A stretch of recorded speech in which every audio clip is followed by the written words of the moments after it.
Hi everybody, D2K here with a review of the Samsung Galaxy Lite. This is a relatively brand new phone. I think it's been out about a month at this point. What I love about it is it's pretty much a mini Galaxy S3 that you could actually put in your pocket. The only real differences between the two that I can see are the screen and the camera. We'll start off with the screen. Well, the S3, of course, has a beautiful HD screen that everybody loves. I will say that the standard def screen that this one includes is one of the best ones I've ever seen. It has an 800 by 480 resolution, 240 DPIs, which really isn't what anybody would consider to be very good.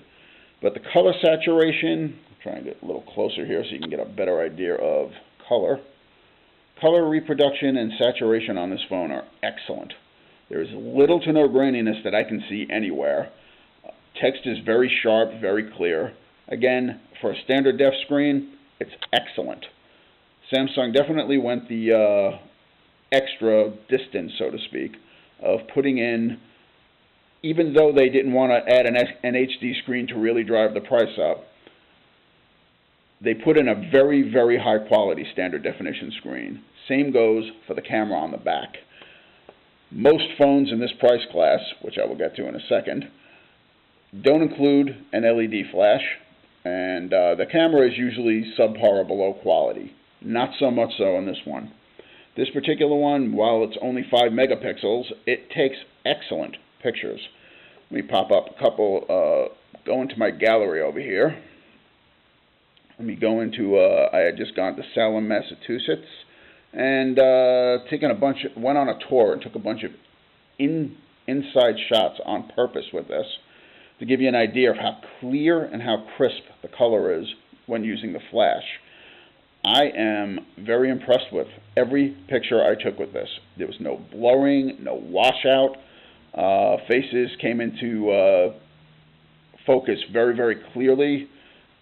Again, just a very, very nice camera for indoor shooting, and I added one additional outside shot of myself so that you can get an idea how it looks outside, and I'm going to get as close as I can with this so you can really get the detail.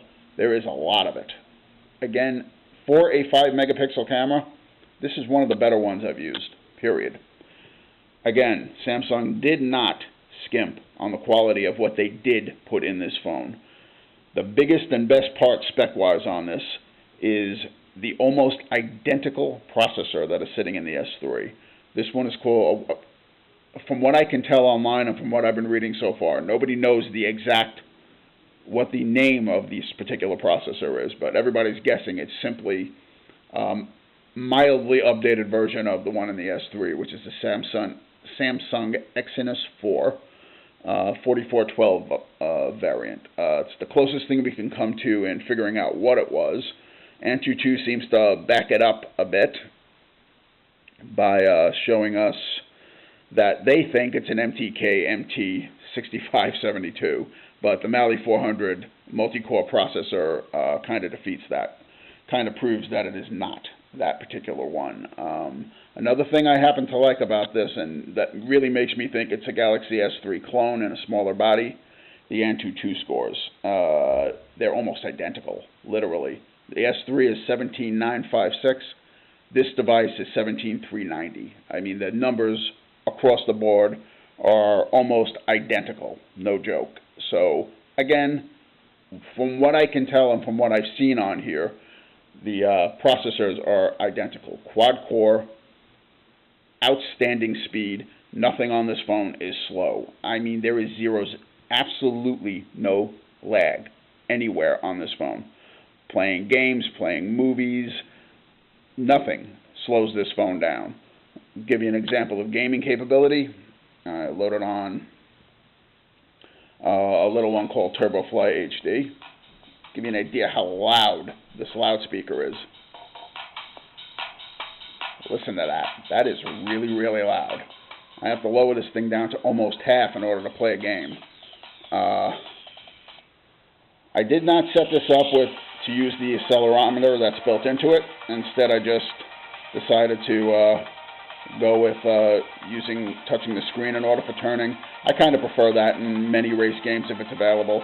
The G sensor on here is excellent though and works very, very well. I actually utilize it for just about every racing game out there. That's my favorite type of gaming. So I can honestly tell you, as you can see right here, it works beautifully. Smooth, got into the game in seconds. I mean, again, no lag, no slowdown. Not going to find that on any phone in this price range. Getting to that particular price, this phone's only $150. I kid you not. Technically $149. I had bought this off of HSN. Yeah, that's the Home Shopping Network. This is the best price I have seen on this phone and for this phone. T-Mobile actually has this phone on their site for $240. So that $150 price point is excellent. I've had this phone for 2 weeks, and they have had this promotion. It looks like it is going for over a month already. It looks like that will be their permanent price on this phone. So I'd hop on over to HSN and jump on this thing before they decide to come to their senses and realize that this is a much more expensive phone than that. Across the board, there is nothing I can say bad about this phone. You can go online with it effortlessly. I'm actually going to show you a little example utilizing YouTube online. I actually find that it loads very quickly. That's thanks in part to the fact that for this $150, you're getting a 4G LTE radio built into this thing. I am very, very impressed with that. I really am. As you can see here, it gets into YouTube very quickly, doesn't slow down at all. Let me pop on Godzilla trailer just to give you an idea how well this handles video online. Here we go. Gentlemen, you are being penned in by a halo jump. I realize not all of you have had hands-on experience. Keep in mind, this is not the YouTube app. This is YouTube online.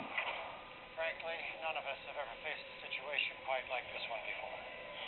Smooth, quick, goes right into it. No slowdown, no lag, no nothing. I would not be asking any one of you. Let's get to the end of this on purpose because this is all we want to see anyway.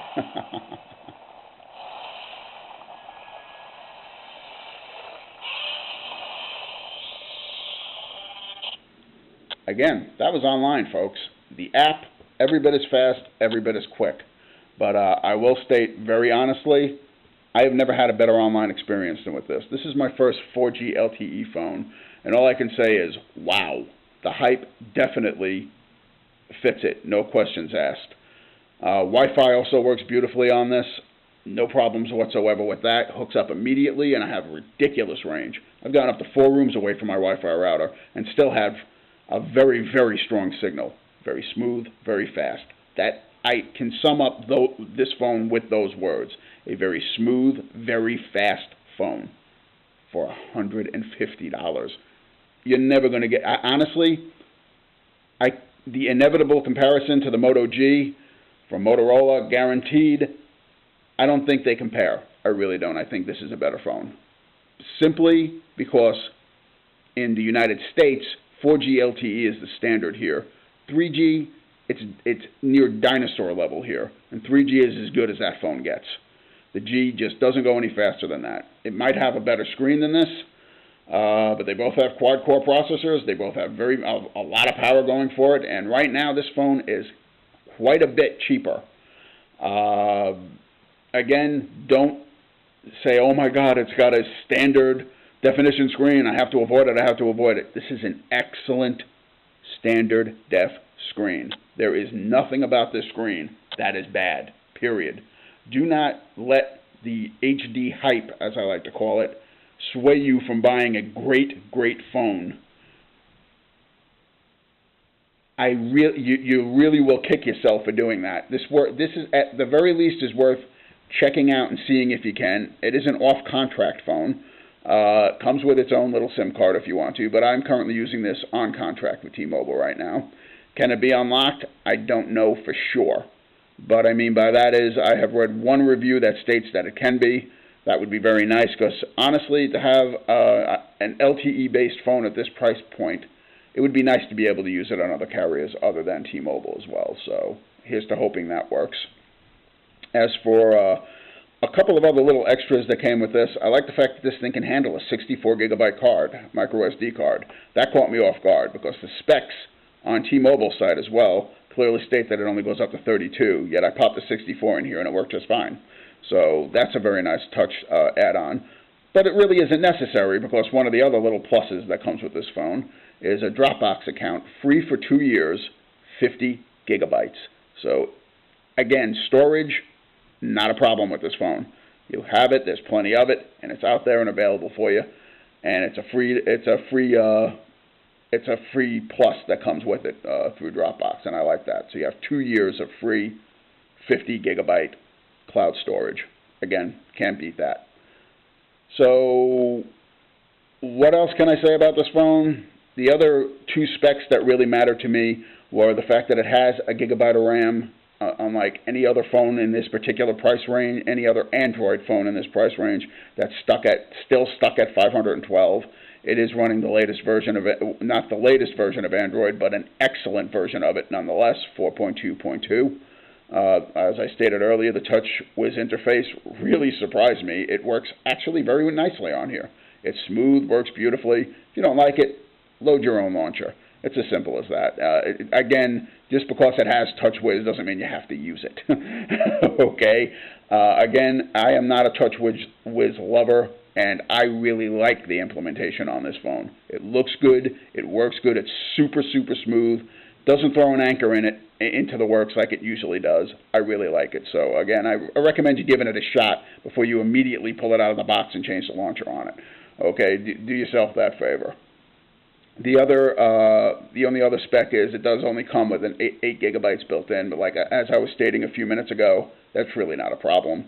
50 gigabytes free storage for 2 years, don't need it. You really don't. And like I said, you can get up to 64 gigs in here again if you don't want to rely on cloud storage. So, again, drawbacks, there are none. There really aren't. For this price, you have got to be out of your mind not to consider this phone.